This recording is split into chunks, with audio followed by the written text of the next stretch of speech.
Hey, what's up guys, Sir Emanon here, and welcome to another video. So this is going to be another episode of Inside DB Rated, where today we're going to be checking out a matchup between Virtual World versus Tri-Brigade Lyrilusc. And before we get started, just want to quickly mention that hopefully you guys are all having a fantastic holiday season, regardless of what you're celebrating. Hopefully you are able to spend some time with your family and your loved ones, etc. But let's go ahead and now get started with this matchup here without any further ado. So we are going to be seeing the Tri-Brigade Lyrilusc player taking the RPS win here, and they're going to opt to start this match. So the opening hand going first is going to consist of Hcabe, Cobalt Sparrow, Bird Call, Nerval, and Fractal. So super solid hand. This is functionally Warbler Sparrow, which is full combo, and a couple of extenders to help play through hand traps. And then the Virtual World opening hand going second is going to contain Foolish Burial Goods, Imperm, E-Telly, GG, and the Psychic Soldier that rides in a battle against the security forces on Currents of Lightning using an autonomic amplifier called Psyframe. So they have a hand trap for going second, but it's not the highest impact one. Really depends on when it gets dropped, but I think at any position, this hand can play past it for sure.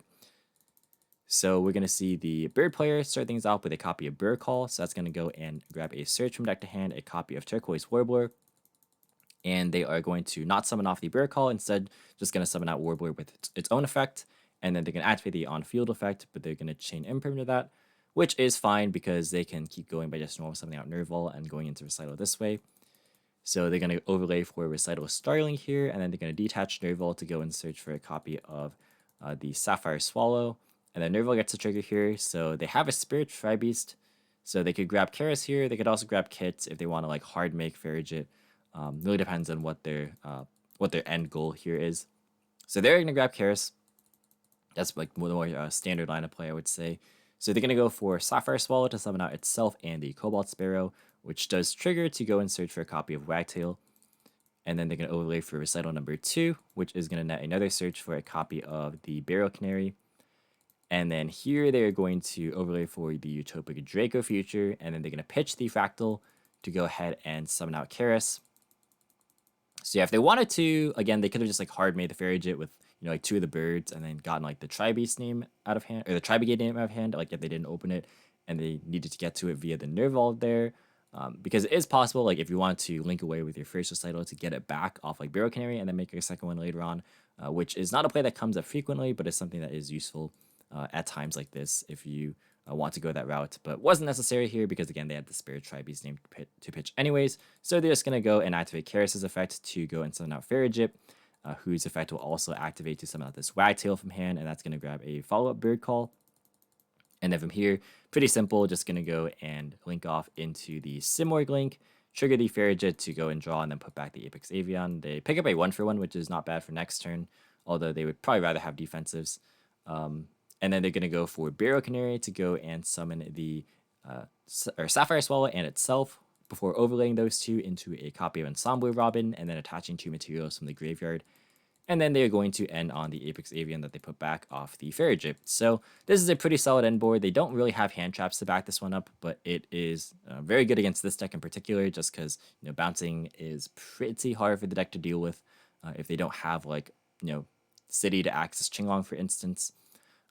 So yeah, most of us also have cut Oath for Tri-Brigade Lyrilusc, just because the prevalence of Dark Ruler and Droppa has gone down drastically since the beginning of the format in favor of more hand traps. So it's kind of one of those things that can ebb and flow based on if people are just going to go back to the board breakers and you have to play Oath again.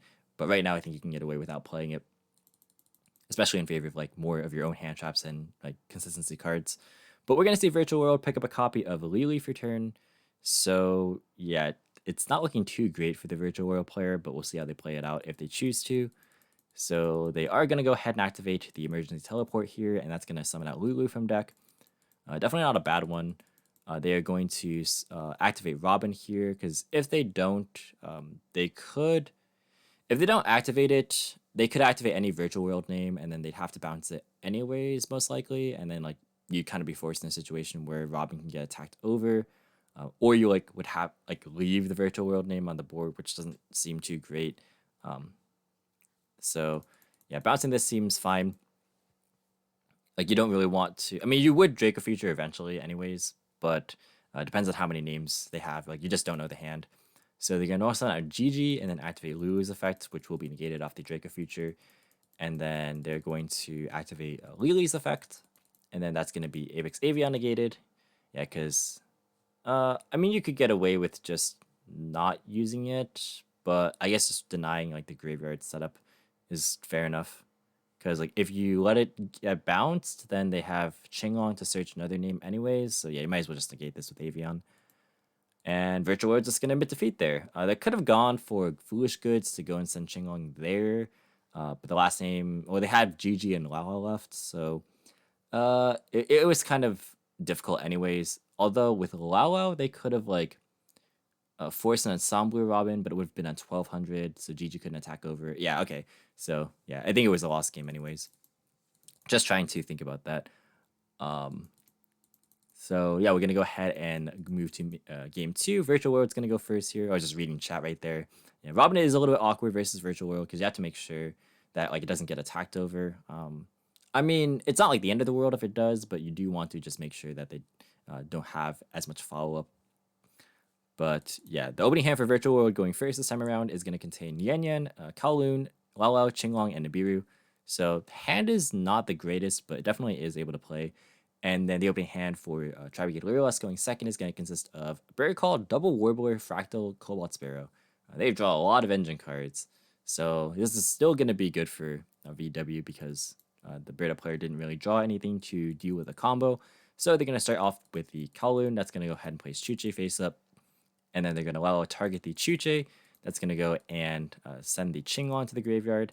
And then Qinglong effect is going to go ahead, banish itself to search for Lulu, and then they're going to pitch the other Qinglong. Lulu effect is going to target the Chuche. That's going to go ahead and send the last Qinglong to go and search for Gigi and summon itself to the field. Then they're going to normal summon Yan Yan, and then they're going to go and synchro off for Stardust Charge, and they're going to charge effect to go and draw into a Call by the Grave. So now they can go for the Ultimate Zoken play if they want to, which yeah, they're going to elect to do so, and then they're going to set Call by the Grave, activate Zulkin. That's going to go and summon out Crystal Wing, and then Gigi's effect going to go ahead and summon out itself by sending a copy of Yan Yan, and then the other Yan Yan engrave is going to trigger. So they don't have a trap here to modulate. So I wonder what they're going to go for. Maybe it's just Mud Dragon, and then if they are playing it, it really depends on their list. They're going to go ahead and go for the Muddy Mud Dragon. Yep, so they are just going to go ahead and fuse off for the Invoked Kaliga. So this is already pretty good against this hand. They just have to be a little bit cautious of Zeus, but even then it's not bad because like they have Crystal Wing to answer Zeus, and even if like it has more materials under it, you can only attempt to activate one monster effect. So yeah, that is like a pretty good answer to Zeus regardless. They also have Chuche alive too. So end phase GG resolves for Lulu, and they're gonna pass turn. They draw a red reboot, which you know the Chuche is already face up, so this is not something that helps out with this board. So they're gonna start off by special summoning out Turquoise Warbler. They're not gonna use the effect. So yeah, this doesn't activate a special from hand, so that kind of bypasses Kaliga to an extent. They are going to then Bird Call next to search for Sapphire Swallow, and then summon out to the other Turquoise Warbler from hand.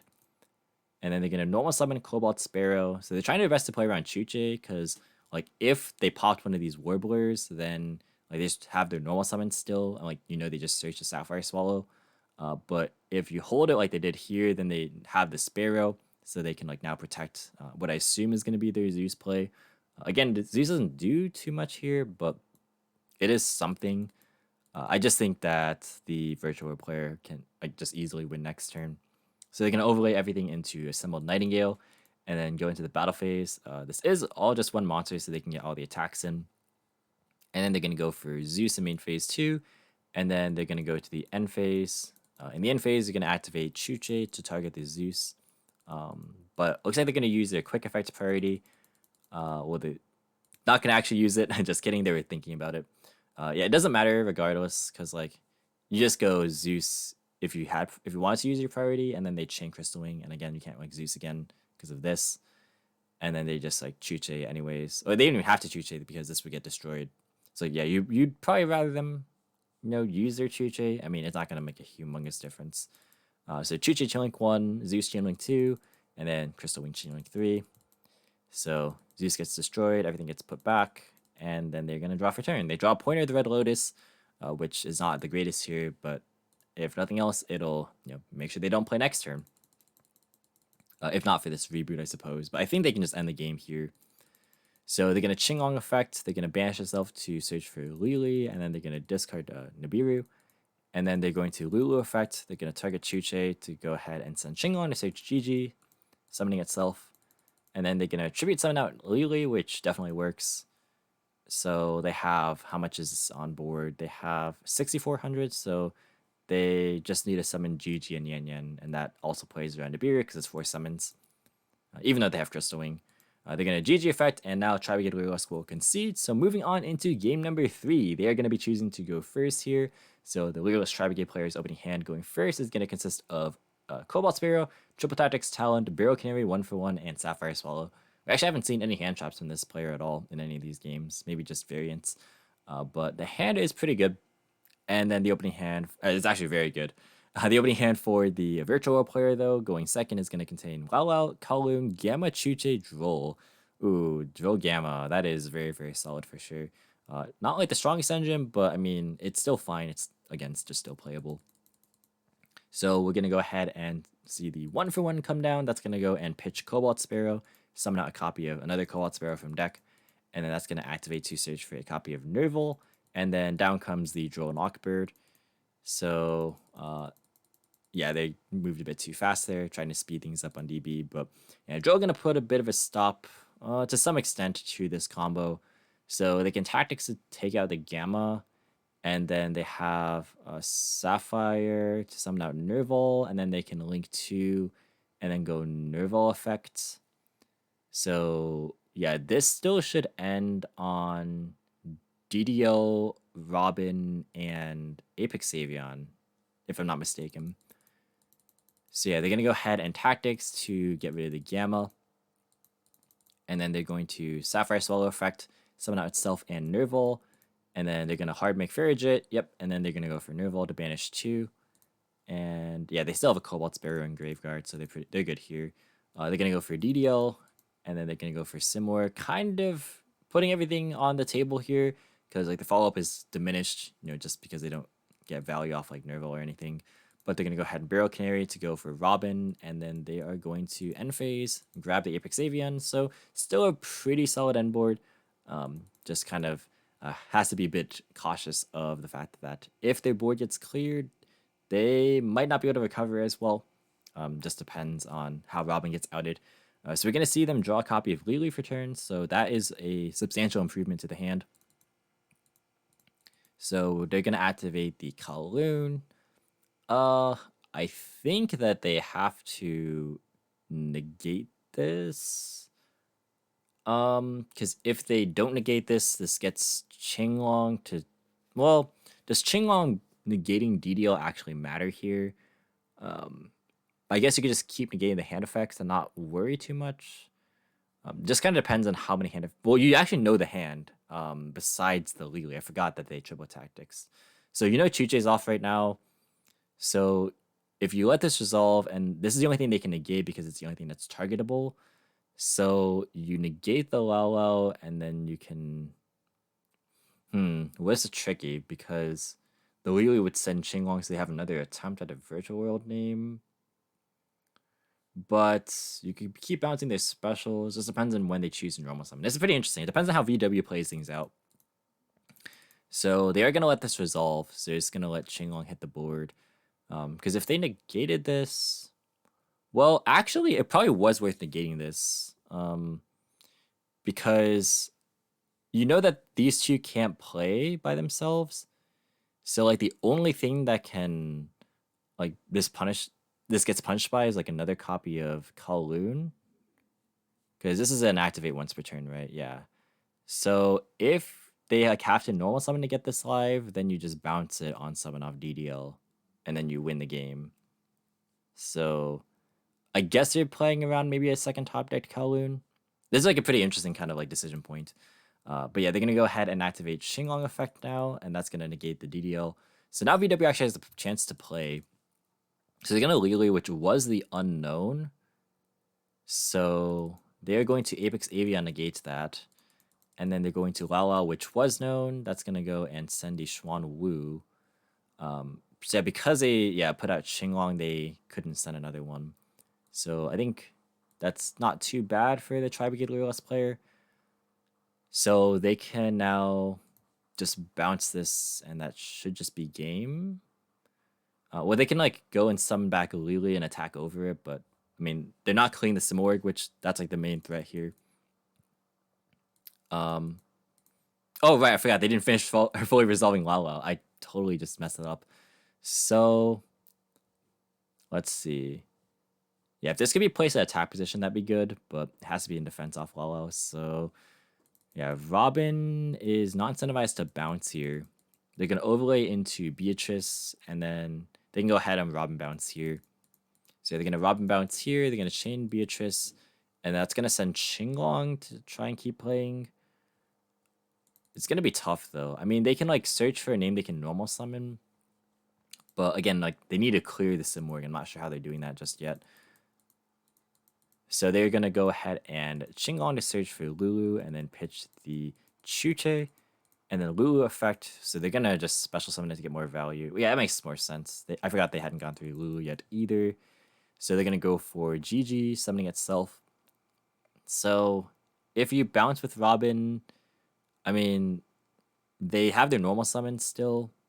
So they're like normal summon, and they have GG effect. So VW, yeah, I think you definitely should have negated, like in hindsight, they definitely should have negated the Kowloon here. Because like that only really gets punished by a second Kowloon, and if they have it, they have it. I guess like maybe they were afraid of pot cards too, to like help dig for like more extenders. But yeah, they're gonna go ahead and summon a Lulu. They're choosing not to bounce this. So now they can just go into the battle phase. And then they can play main phase 2 if they wish to. It also depends on like their extra deck pool if they want to try. And well, actually they can Zeus afterwards too, because they would battle the Xyz monster on board. So not too bad. They are going to go ahead and go to the battle phase. They're gonna attack into the Ensemble Robin. They're gonna activate DDL to send away the Robin as cost. That way they can't go for a Zeus play. But that does also relinquish a form of follow-up. So now they have a way to, get rid of this Simorg. They actually just have nothing left, which is a bit scary. But yeah, we'll see. I'm trying to think of the non-targetable means of removal that VW has besides Zeus. So like maybe that was the right call, because like if you get Zeus, this gets outed regardless. Yeah, just trying to maximize like follow-ups is like the priority here. So this is 1100 because it was negated. So main phase 2, GG effect, gonna target the Xinglong here, summoning itself, and there was not yet another Nian Nian engraved. So I think they can go for Charge Warrior, and then they can go for Xuanwu. Again, it just depends on what their extra deck is, like ways they have to actually out this card. Because if they can't out the card, then I think Bird still wins if they don't have like a negation. So this is a very, very interesting board state. They are going to go for Charge Warrior. That's going to go and draw into a copy of Droll. So, yeah, they have a lot of options here. It really just depends on what they want to go for. So, yeah, the Xyz monster did not battle. They're going to Xuanwu here. They're going to go and bring back the GG. And then Nian Nian to summon itself to the field. And then saying, I guess I have to take the risk. Yeah, they're going to go for Zulkin. Okay, so the reason they want to do this is they want to negate the Simorg, and I guess that's the only way they have to out it. Ooh, that is rough. Kind of surprised they actually don't have another means of non-targeting removal, but I guess if your Zeus play gets stopped, then that's kind of all you really have available. So they're gonna go for Coral Dragon, and then they're gonna Nian Nian to put back a Xuanwu, and then so that does up the chances of them drawing a Speller Trap. So they're going to go for Zulkin, and do they draw it? Let's see. Hold your pogs, Coral Dragon. Let's see what they get. And it's a Lao Lao. So that is going to be game. And yeah, it is Lao Lao. So they're going to go ahead and activate the Simorg in the end phase here. And then they're going to resolve GG. But yeah, I mean, they didn't have to reveal that this was Lao, but they did it just because, it's a suspenseful moment. So they're gonna search for Nerval. Yeah, and that is gonna be game for sure. So they pick a bird call for turn, not even needed. They're gonna normal summon out Nerval here, and then they're gonna go and banish 3, and they're gonna summon out the Doom Eagle. We've seen this be more popular just against DPE. And then they're gonna overlay for Recital, and then Recital effect. They're gonna boost Simorg, and then they're gonna go and search for Sapphire Swallow. Nerval gonna search for Kit, and then they're gonna go for a Access Code Talker. Okay, this is not a standard, so I'm very interested as to what their extra deck is looking like right now. They're going to go ahead and hit the Zulkin, and that is going to be the end of the match. So Tri-Brigade Lyrilusc is going to take this one down 2-1. That was a very, very cool game 3. I liked that a lot. Because like they played a board through the Droll. 3W was able to come back. Again, like with perfect knowledge, we know that they probably should have negated the Kowloon, but in their defense, like the top deck maybe could have been a lot of things that could have gotten them out of that situation. So I don't like completely fault them for just using or not using it, like trying to hold the interruptions. I mean, like they knew 2 of the cards, to be fair, or they knew 3 of the cards, including the Kowloon, I suppose. So maybe you take the gamble, but it worked out for them regardless. They did play the battle phase smartly because if they let the Robin go to grave, then, or if they let it get run over by the Lulu, then they would have to stare down a Zeus, and which that would have made the follow up a lot harder because we would have just had Bureau Canary instead of the entire Simorg play. Yeah, like Simorg is a much better follow-up than the Bureau Canary, because like Bureau Canary limits you into what you can actually do, especially like if your hand is going to be just the Bureau Canary plus like obviously the Apex Avian. So yeah, preventing the Zeus was priority number 1, and I guess Virtual World just doesn't really have too many ways of getting this off the board without targeting. Which it makes a lot of sense if you think about like the removal, like the Vermilion Dragon mech, like Coral Dragon, Fan, like those all target. But yeah, very, very good game. So that's going to be it. So thank you guys so much for watching. Again, happy holidays. And until next time, I'll catch you in the next video. See you guys.